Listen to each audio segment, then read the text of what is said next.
Welcome! It's a great day to be a miner. This beauty before me is the NerdQaxe from Solo Satoshi. This is the Rev 6. Today we're going to have a little fun. We're going to overclock this thing, undervolt it, and pretty much everything in between. But first, let's go ahead and spin that intro.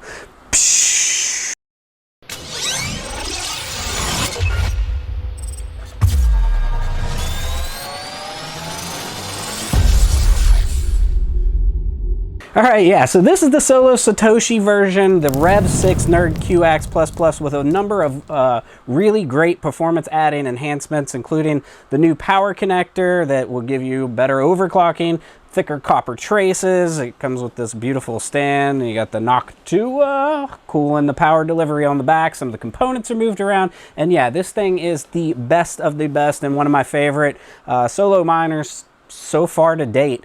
If you need to know anything about this, the ins, the outs, the costs, where to get it, all that fun stuff, check out our previous video where we go over all those nuances. But today we're going to have some fun with this thing. We're going to do some overclocking. We're going to try to get the most efficient settings out of it we can. We're also going to push it as far as we can to see how much hash rate we can really get out of this thing in a safe range. And then we're also going to see how low we can actually undervolt it, how far we can tune down the power and still get good hash rate. So yeah, without further ado, let's jump over into our computer session and let's start nerding away. Let's go.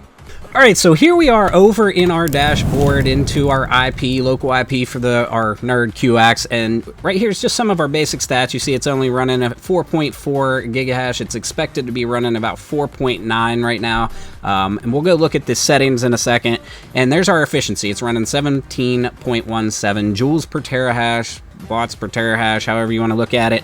And so let's go look at our actual tuning. How do we actually tweak and tune this thing? We'll go into our settings tab. All right, and so from our settings tab, then we scroll down just a little bit past our pool settings and our wallet address, and then we'll see our mining settings. So right here you can see our mining settings. Let's zoom in a little bit.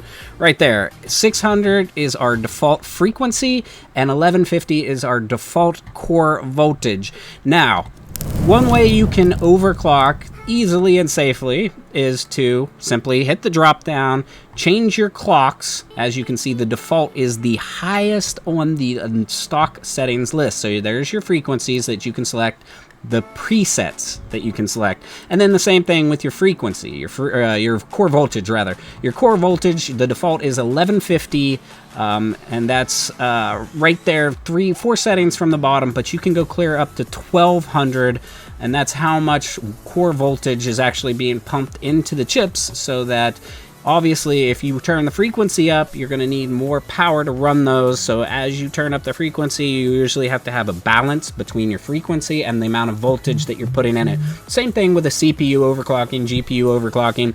As you turn up your frequency, it's going to need more power to run stable. So you kind of have to find a balance. And then what we're going to try to do is get our efficiency, the most efficient clocks that we can. We're also going to turn down the power pretty much as low as we can to see what kind of hash rate we get, and then we're going to crank this thing up to see how much total hash rate that we can actually push out of this with what we have. Okay, so now that's your basic overclocking, but how do you get into the above and beyond the presets? How do you get past that? So you just easily pull over. It's a little different on the NerdQaxe. The bitaxe, you would actually have to go up into the address, and then you would hit question mark OC at the end, and then that would unlock the fine tuning. However, on your NerdQaxe, you simply scroll over, and there's a little button right here. It's like a little yield triangle, and it says danger zone, because that's what it's trying to tell you, is that if you crush this thing way too hard one way or the other, you could actually damage your hardware. So overclock at your own risk. Don't blame it on your boy Altered if you mess up your stuff. But these things have a lot of overfault protection, and really I think you'd be pretty hard pressed to destroy one just by overclocking it. But I digress. So we would hit this button here, and now it is actually giving us a little toggle on both the frequency and the voltage. So we could actually turn these things up or down farther based on our desire. So no longer do we have to go by the single preset. You could crank this thing up by single increments. You could crank it way up, you could go way down on the frequency, the voltage, but watch what happens when we do this. It's gonna tell us, hey man, are you sure you wanna do this? So we put it in, now it's nice and red, right? Because it's outside of the normal defaults. And then when we go to save it, we scroll all the way down. Every time you apply, you need to hit save. You don't necessarily have to restart, but you need to hit save to apply those settings. Now, there it is. There is our warning. It says, warning, saving unsafe settings. You're about to save settings that exceed the safe operating limits of your device. Proceed with these settings may result in voids of your warranty, may cause permanent hardware damage, can lead to system instability and crashes, reduces a device lifespan, may cause unexpected reboots or failures, can lead to excessive heat and potential overheating, increased power consumption, may cause unpredictable performance, and this one, please pay attention to the very last one, may summon dragons. If that's on your head. If you click OK, that's on your head. That is not on your boy Altered. If you hit proceed and dragons show up and wreck the place, that's on your head. So then after we see that message, we have to actually tell it that it's okay. We'll proceed anyway. And then you could, of course, if you don't want to keep seeing this warning, you could checkbox the don't show this warning anyway. But we're just going to hit proceed anyway. Now, it saved it. It applied the new manual setting, but it does leave it red, and it does leave the selectors because the button is still highlighted, right? We are still overclocking beyond the normal presets. So that's how we're going to overclock. We're going to start from the default. We're just going to use only default clocks to begin with. We're going to use default frequencies and core voltages, but then we're going to adjust just off of those without hitting the overclock button. Then we're going to hit our overclock button. We're going to go as low as we can. And then, of course, we're going to go as high as we can and try to get as much power as possible out of this thing. As much hash rate out of this thing as we can. So here's our generic sheet that we're working on. And we want to go over it really quickly. It's just a quick spreadsheet, and it's got our Solo Satoshi device. It shows right here. It's kind of, we'll zoom in a little. Right there, Solo Satoshi NerdQaxe++, and there's our stock settings for the 600, 1150, and there's what our hash rate is, the power usage, the efficiency. We're measuring the efficiency because that's what we really should be caring about. The ASIC temperature and the VTemp, the actual voltage temperature, like your voltage regulator temperatures, because if you're overheating the voltage regulators, then you're probably not going to be able to keep pushing the device even if the ASIC temperatures are good. And then some of them we're going to measure the actual at-the-wall power usage compared to what it shows in the software. We're going to go through these, and we're going to do a whole mess of overclocking, undervolting, all that fun things. And it's going to take us a while, probably going to take us a few days at least, but we're going to go get you all those nerdy numbers, and then we're going to come back. But before we do, I didn't mention the constants, so this is important too. The constants, we're mining to CK pool. Fan's always going to be at 100%. The shutdown temp is set to 70 C. The ambient temperature in the studio will be between 70 and 80 Fahrenheit at all times.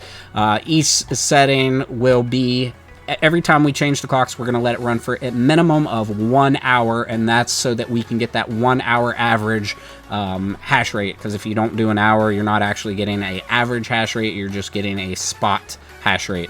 And then a couple of important notes down here.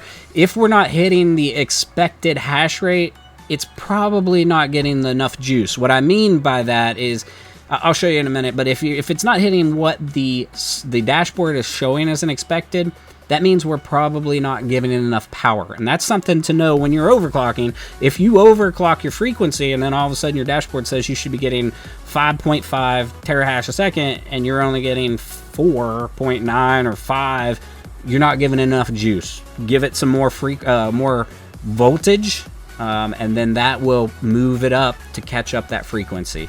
Okay, so right here, when you see your hash rate, it shows 4.7, and I'm only getting about 4.7 gigahash out of 5100 gigahash, aka 5.1 terahash expected. That means for this exact setting that I have plugged in right now, I don't have enough power going to it. And then I would need to turn up the core voltage to meet the frequency so that I get enough power to get to the expected and beyond. So that's how your basis is for the overclocking on this. So that's a good way to overclock these things. And then the other important note is that the power supply that comes with this is only rated 124 watts. I have a feeling when we push this thing, we're going to push it clear up to the max on that, and then that's going to be our limitation. Okay, so now let's go ahead and time warp to the future, where we already have all this done days in the future. Ooh, bow. All right, so let me queue up the 3 weeks later. 3 weeks later. All right, we got this done. It's been probably 4 days of playing with these and overclocking them. And here is all of our nerdy numbers. Let's move me out of the way so that you can see them a little better. There we go. Okay, so we started off with our stock settings right up here, and there was our hash rate 4.97 with a power of 75 watts. That's in the software. And then we started using only presets right here. These are undervolting with presets. So you can see we went down to 1130 for our voltage. We left it at 600, and we went down to 1120. And what we're trying to do is make sure that it is stable for at least a whole hour. Gather our hash rate, our power usage, and then of course our efficiency. The efficiency is kind of what I'm targeting the most here. We're trying to get the lowest efficiency, lowest number. That's terahash per watts, right? So we're trying to get the best amount of hash rate for the wattage used is basically what we're doing. And then you can see we just played with it. We went 600, 1125, then we dropped the frequency clear down to 500 and 1120. You can see that dropped our hash rate way down to 4.14, but it's only using 62 watts. Really good efficiency at 15 even there. And then of course our temps are going to be crazy good because it's not pumping much power into it, right? So good temperatures. Then we just started tweaking it a little more, and then we popped the voltage up a little, and that didn't make any change. So that means that the voltage for the power was good. Then we decided let's go without just the presets, and we kept playing, keep playing with them, keep tweaking. We're trying to get our best efficiencies. You can see we definitely hit some sub 15s down here. We're only running 4.05 terahash there, but we're also only running 60 watts into this thing. 4.88. We did one at 4.83, but it was only semi-stable, so we're kind of throwing that result out because it wasn't truly stable, so to speak. So then we're still targeting 15 range, 14.89. So then we're like, okay, let's max tune this thing. Let's see how much hash rate we can get out of it. And then we started and we pushed the power up. We pushed the frequency up all the way from 600 clear up to 800. Core voltage clear up to 1250. However, as we get clear to the top, we are pushing 6.29 terahash. But you can see, here's where we lost the returns. When we went from 1225 up to 1250, on the core voltage, we actually lost a little. And why is that? Why would we lose? We pegged out the power supply, basically, which I thought would happen. We're up to 121 watts, then 124. This power supply brick is rated for 124 watts.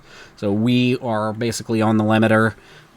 Now, when we get a bigger power supply, we'll probably be able to exceed this. So, yeah, there is our results. Let me scroll back up. You can take a screenshot if you want on these settings, which are some of our lower voltage settings. And then these are our max power settings where we're really cranking this thing. After all is said and done, my favorite setting so far has been right in this range, this 625 to on 1150 core voltage. And that's given us about 5.12 and an efficiency of 15.4, give or take. That's probably our best that we like. I mean, you can go a lot more efficient if you crank it down. Right down here, you're down in the 15s, but you're only running 4.14. So yeah, I think what we're going to run, and this is just my personal opinion, is I'm going to run this right here, this 625 1150. We're going to run at 5.12 and 79 watts. So there you go. So yeah, let's jump over and look at it real quick into our software. And there it's running 5.2. That's with our new setting. And there you go. The efficiency, 15.5, 15.6. I mean, that is really, really solid efficiency. Yeah, so let's jump over, give a summary, and close this thing out. Let's go. We've spent quite a number of days actually going through the whole process of getting all of these numbers for you, and it's actually been pretty fun because we kind of just do it while we're doing other things, doing other work, set some clocks, come back an hour plus later, making sure that it's all registered, got an average, and then we record our data, and then we go back and test it again. We, you know, just kind of monitor it, and if it would go down, we would change our settings. So yeah, after all of that work, all that's said and done, the best settings really aren't that far off from the stock settings that this thing comes, at least efficiency-wise, as what came with it. The stock default clocks are showing currently at like 16.9%, 17% efficiency. That's still pretty good. But as you saw in those numbers, you can get clear down sub 15. Like, that is insane. So yeah, there's all of our nerdy numbers. What about you? What are your numbers, man? Post them down in the comments. Share. Do you got better efficiency? Are you running better power? Our main limitation with the testing was our power supply. Now, maybe in the future we'll go ahead and set up our like mean well, put a 350 watt mean well power supply on this thing, and then keep pushing it to see if we can crush 8 terahashes without actually breaking anything. Kind of doubt we can get that high, but you never know. The fun of these devices are that you can tinker, or you can choose to just run them stock. Like this one, you can run it stock for weeks, never touch it, doesn't fall offline.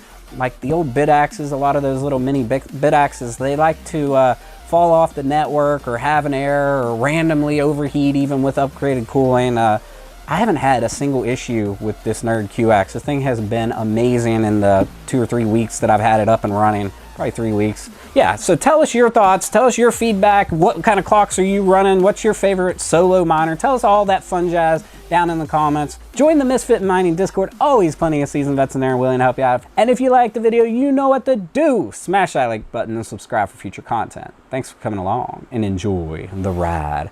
Psh.